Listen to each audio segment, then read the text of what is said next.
ওকে, so right now এবার আমরা আমাদের আলাদা ফাইলের মনে করেন আলাদা একটা সিএসএস ফাইল এবং আলাদা একটা জিএস ফাইল কিভাবে রেজিস্টার করতে পারি ব্লকে সেটা দেখব।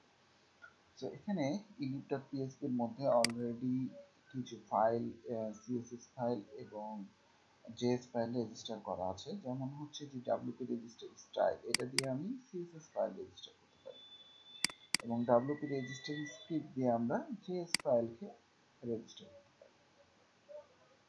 তো এখন আমরা ঠিক এটার নিচে আমরা দুইটা ফাইল নেব, একটা হচ্ছে সিএসএস, একটা হচ্ছে জেএস ফাইল। সো দেখেন আমি জাস্ট কপি পেস্ট করেছি এবং নামটা চেঞ্জ করে দিয়েছি।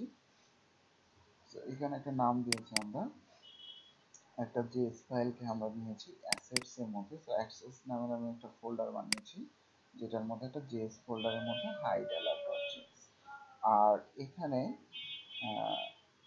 একটা হচ্ছে আরেকটা ফাইল নিয়েছি সিএসএস, যেখানে হচ্ছে বিসিএস, সো বুটস্ট্র্যাপ অ্যালার্ট.cse। সো এখানে আমাদের কিছু ক্লাস আমি ডিফাইন করে নিয়েছি, মানে এটা সিএসএস এর কাজ। হ্যাঁ, যে অ্যালার্ট দিলে আমাদের এই যে এই ডিজাইনটা আসবে, অ্যালার্ট হেডিং দিলে এইটা কালার আসবে, অ্যালার্ট লিঙ্ক দিলে এটা আসবে। সো এরকম আমি কিছু সিএসএস এখানে দিয়ে নিয়েছি, এরকম অ্যালার্ট প্রাইমার, ঠিক আছে, দিলে এই জিনিসটা পাবে।